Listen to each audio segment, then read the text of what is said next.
Since its announcement, Black Myth Wukong has been one of the most anticipated and eagerly awaited games. Not just because its gameplay seemed frantic and intense, but also because of its technical prowess. From the very first trailers, many of us wondered if a title of this visual caliber could actually be delivered, or if we would eventually witness a significant downgrade. However, with each new trailer, the team at Game Science did the exact opposite of what we feared. They continually exceeded our expectations. It was one of the first titles announced for Unreal Engine 5, a game engine that was still largely untested at the time, leaving us curious about what it could achieve. This anticipation only grew when Nvidia began promoting the game as one of its flagship titles for ray tracing. After a long wait, Black Myth Wukong is finally here, and let me tell you, it has lived up to every single promise. It's refreshing to see a game arrive exactly as it was promised, or even better. Although I won't delve into gameplay in this video, I can tell you it's so captivating that I had to force myself to stop playing just to bring you this technical analysis. To me, Game Science has delivered a masterclass to many Western studios. Not only have they created a game that is technically stunning and incredible fun to play, but they also stay true to their original vision without external interference. This approach is something they share with other Eastern studios like the team behind Stellar Blade. But let's get to the point. You are here to know how the graphics of the game hold up.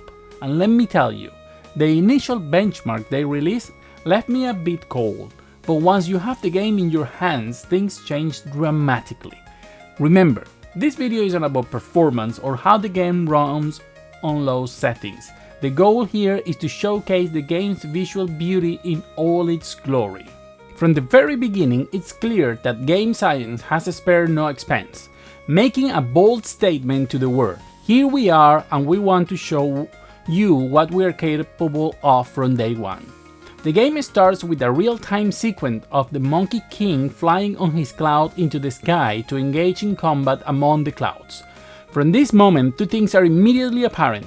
First, the incredible level of detail in the characters, textures, and models. Not only is the protagonist exquisitely designed, but the secondary characters and enemies are as well.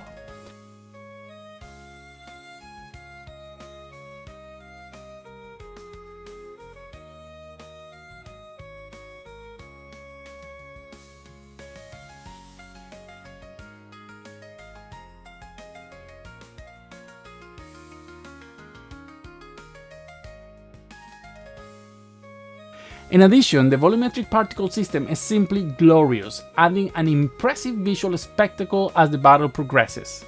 We can't help but think that with everything being presented to us, the game can only get better. In the background, more than 100 NPCs and several giants fill the scene, which is absolute madness. In this video, we'll only explore the forest and bamboo areas without reaching the second biome. But it's clear from the start that this game is something special with all settings maxed out. The game presents us with a fully path traced world, resulting in stunning lighting, shadows and reflections that we'll be admiring throughout the video. As you know, Black Myth Wukong uses Unreal Engine 5 with its nanite system, which essentially eliminates popping and allows for extreme high quality geometric density. It's interesting how they've maintained details that, while not essential for gameplay, contribute greatly to the game's realism. For example, the interaction with the flora, which reacts to the characters, is something that we don't see often in games these days, where characters usually just pass through vegetation, resulting in poor visual.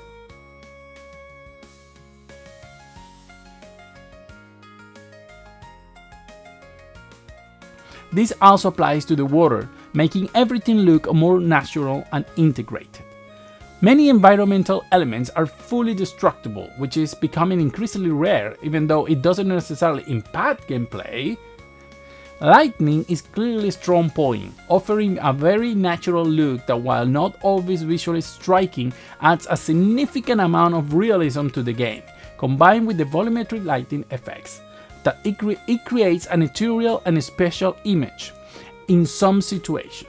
Though I must say that in many cases the resolution of the volumetric lighting is low and tends to flicker.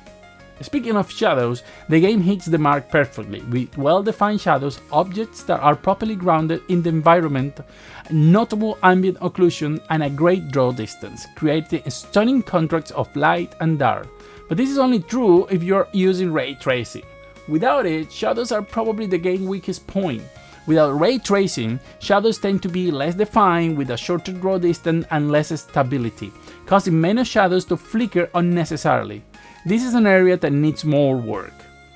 The ray trace reflections are also of very high quality, as we come to expect, not just because the reflection on less reflective materials make the texture look more realistic, but also because of how the water is treated.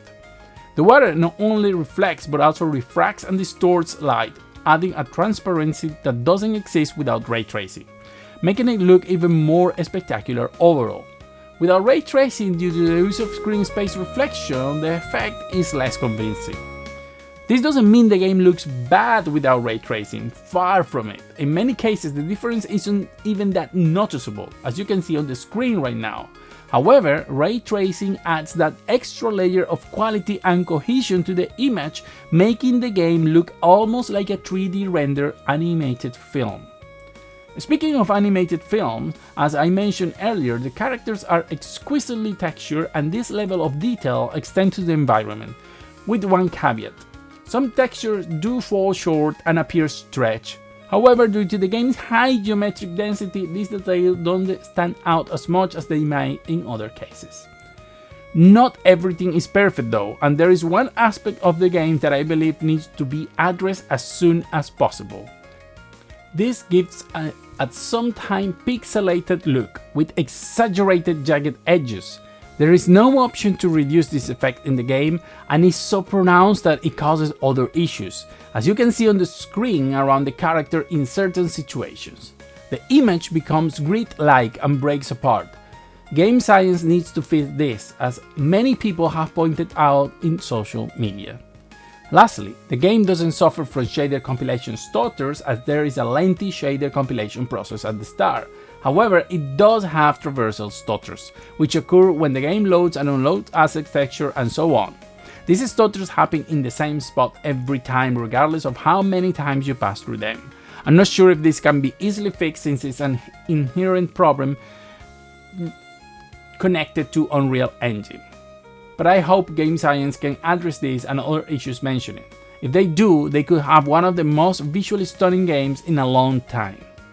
I could spend 3 more hours here telling you how beautiful this game is, but only do I still need to make the performance video. You're probably already playing it and admiring this title yourself.